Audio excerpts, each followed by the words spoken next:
Je vais vous dire simplement que la lecture, et je vous donne ma pensée en tant qu'ancien de la CEDEAO, mais en tant qu'ancien aussi de toutes les organisations qui s'occupent du maintien de la paix. C'est pas facile. C'est pas du tout facile. Un, quitter le pouvoir sans le quitter, ça peut créer des problèmes plus graves qu'on le croit. Ceux qui ont fait ce coup, la garde présidentielle, cette garde présidentielle était justement la garde présidentielle du président. Celui qui est venu après, le président Bazoum, il est du même parti que le président Youssouf. Ils partagent le même parti. C'est une continuation. Mais le partant prend des garde-fous. Dès lors que tu prends des garde-fous, tu dis à ton successeur, tu gardes ceci, tu gardes cela. Ça a été le cas du premier ministre de Bazoum. Ça a été le cas du ministre disons, de la garde présidentielle. Tout cela est une réalité.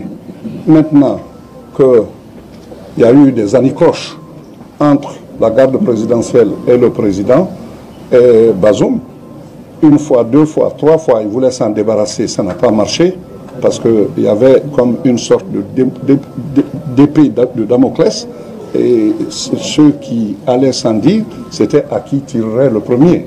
Voilà comment il a été renversé. Mais pourquoi diantre l'armée a rejoint très rapidement, n'est-ce pas, le coup d'État? Analysons un peu cela.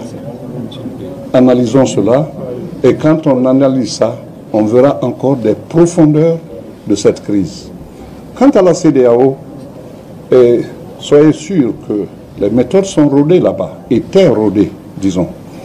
Mais, il fallait d'abord que la CEDEAO n'emploie pas le mot usage de la force dès le début. C'est une trame. Je rappelle ici, devant vous, que la première organisation qui s'occupe de la paix et de la stabilité du monde, c'est les Nations Unies à travers le Conseil de sécurité, qui opère d'abord sous le chapitre 6, c'est-à-dire le chapitre de la diplomatie, l'envoi des émissaires et des avertissements, envoi des envoyés spéciaux. Quand cela ne marche pas, on monte d'un cran en mettant le pays sous embargo. Si cela ne marche pas, en dernier ressort, on fait appel au chapitre 7. Le chapitre 7, c'est la limite, parce que c'est en ce moment qu'on utilise la force. Mais ici, la CEDEAO a dit, chapitre 7, l'usage de la force n'est pas exclu. Je vous parle, non pas en leur nom cette fois-ci, en mon nom propre. À la CEDEAO, ça ne se faisait pas comme ça. Ça ne venait, le mot force ne venait que quand la commission d'état-major, c'est-à-dire la commission des états-majors des armées qui contribuent en troupes, il y a beaucoup d'autres subtilités là-dedans que je ne vais pas évoquer aujourd'hui. Contentez-vous de ça aujourd'hui et après vous écouterez le grand plat qui va.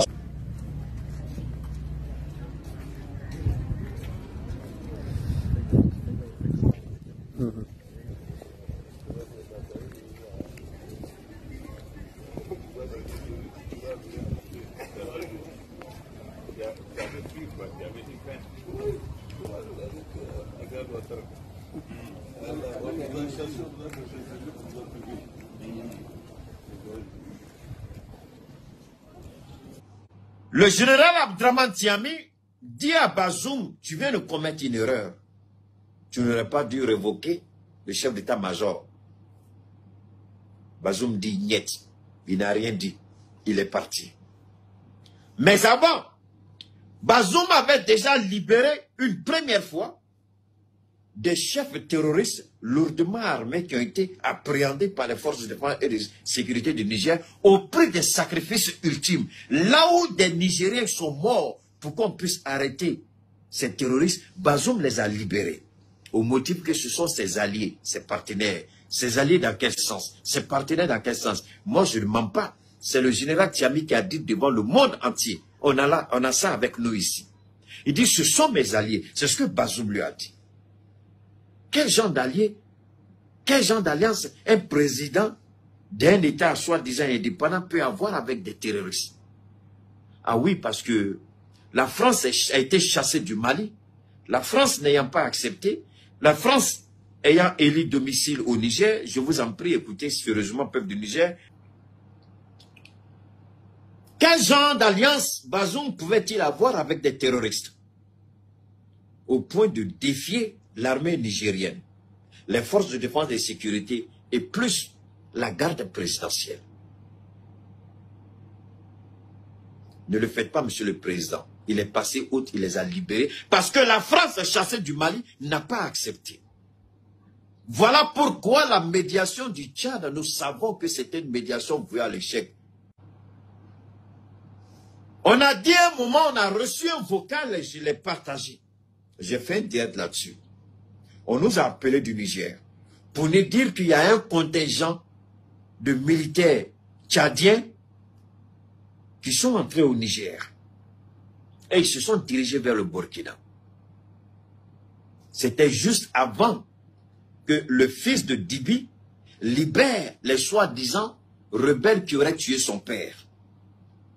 On peut armer n'importe quelle personne, les habiller en tenue militaire, et puis les faire entrer au Tchad et au Niger. Donc ceux qui sont entrés au Niger, en réalité, ce ne sont pas des soldats tchadiens. C'était des terroristes habillés en uniforme militaire tchadien qu'on a orienté vers le Burkina Faso. Dans la même période, au Niger toujours, l'armée française a chargé des pick-up. Vous savez que l'armée française, les voitures que l'armée française conduit, ce sont des blindés. Mais ça, c'était des pick-up. Les pick-up que vous connaissez, les terroristes, l'armée française avait bourré les pick-up d'armement. Donc, chaque fois qu'ils arrivent dans une localité, ils s'arrêtent à l'entrée de la localité jusqu'à ce qu'il fasse nuit. Quand il fait nuit, on coupe le courant dans la localité et puis ils traversent la localité. C'est ce que Bazoum faisait. On nous a appelés pour nous informer que l'armée française a plein d'armements dans les pick-up et se dirige vers la zone des 3 frontières. Bazoum faisait ça. Ce n'est pas tout. Lorsque Bazoum a libéré les chefs terroristes, ils ont arrêté les soldats, pendant leur confrontation, les soldats qui ont été capturés par les terroristes, ils ont filmé et on les a liquidés. Le général Tiami a pris les photos. Il allait montrer, il dit, voilà ce que vous faites, monsieur le président. Vous libérez les terroristes, les mêmes terroristes que vous avez libérés, voilà, ils viennent de massacrer des éléments de votre propre armée. Bazoum a fait comme il n'a rien vu. Et Bazoum s'apprêtait encore pour libérer une deuxième vague de terroristes qui avaient été appréhendés. Le général Tiami, ce jour-là, on dit qu'il a appris l'information très tard dans la nuit. Il s'est levé. La même nuit où Bazoum voulait libérer les terroristes. Le général Tiani, la même nuit, très tard, il s'est habillé. Il a été appelé par ces éléments. Que le président est en train de signer un document pour libérer encore des terroristes. Il a foncé au palais présidentiel. Il allait discuter avec le président. Il dit, monsieur le président, ne faites pas ce que vous voulez faire. Je vous en conjure, ne le faites pas. Le président dit, j'ai entendu ce que tu as dit, c'est moi qui décide, ils seront libérés. Sur le champ, le général, voilà ce qui s'est passé. Sur le champ, le général a donné l'ordre à ses éléments d'arrêter le président. Bazoum croyait qu'il a, sur le champ, il a donné l'ordre. Le coup d'État n'a pas été préparé. Le coup d'État n'est pas une affaire de la Russie. Le coup d'État, ce n'est pas une affaire d'Assimi Goïta, ce n'est pas une affaire du capitaine. C'est un fils du Niger qui ne pouvait plus garder le silence. C'est un fils du Niger qui a dit trop c'est trop. C'est un fils du Niger qui voyait ses frères mourir par la faute du président Bazoum. Sur le champ, il a donné l'ordre à ces éléments d'arrêter le président. Ils ont arrêté le président. C'était aux environs de 2 h du matin. J'ai un administrateur qui est en ligne, qui peut Bachili, il peut témoigner. La même nuit, Bazoum a été arrêté. Voilà comment le coup d'État, le soi-disant coup d'État, voilà comment c'est survenu. Et ça, c'est quelqu'un qui est au parfum de tout. Et lorsque l'armée, au réveil le matin, lorsque l'armée a dit qu'il faut libérer le président, sinon ils vont lancer une attaque. Pendant ce temps, je vous ai dit que le général Tiami, un homme de terrain, un homme d'expérience, un homme de... Il a laissé le président Bazoum se distraire avec Joe Biden, avec Emmanuel Macron, avec l'Union européenne, avec la CEDEAO. Pendant ce temps, il a convoqué le chef d'état-major des forces armées, il a convoqué tous les chefs hiérarchiques des armées et il a montré les images des soldats nigériens qui ont été massacrés par les terroristes qui ont été libérés par Bazoum. Il a montré les images. Il dit, est-ce que vous pouvez accepter ça? Si vous pouvez accepter, moi je n'accepte pas. Il vous appartient. Ou vous êtes avec nous, ou vous êtes contre le Niger. Parce que là, ce sont des fils du Niger, des enfants du Niger qui ont été tués par la faute de l'homme que nous venons de mettre aux arrêts, le président. C'est lui qui a libéré ces terroristes. Et c'est à cause de lui que ces gens-là sont morts. Nous sommes porteurs des messages de leurs excellences, le colonel Assimi Goïta, président de la transition, chef de l'État du Mali, et du capitaine Ibrahim Traoré, président de la transition, chef de l'État du Burkina Faso.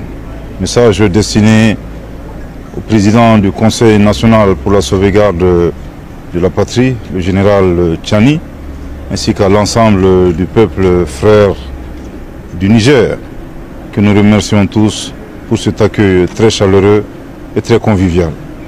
L'audience qui nous a été accordée par le président du Conseil national pour la sauvegarde de la patrie a porté globalement sur les principales décisions qui ont été prises par leurs excellences le colonel Assimi Goïta et son homologue du Burkina Faso, le capitaine Ibrahim Traoré, après les sanctions de la CEDEAO, décision mentionnée dans le communiqué conjoint du 31 juillet 2023, notamment la solidarité très forte à l'endroit du peuple nigérien, avec lequel nous partageons à la fois l'histoire et la géographie, également le refus catégorique pour le Mali ainsi que le Burkina Faso d'exécuter ces sanctions illégales, illégitimes et inhumaines prises contre le peuple nigérien.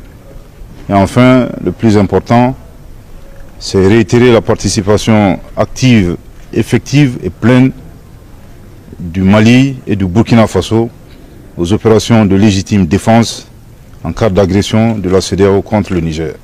Je tiens ici à le préciser que toute intervention militaire contre la souveraineté d'un pays ne représente autre chose qu'une agression. Et bien entendu, agression que le Burkina Faso et le Mali rejettent catégoriquement. Nous avons réitéré,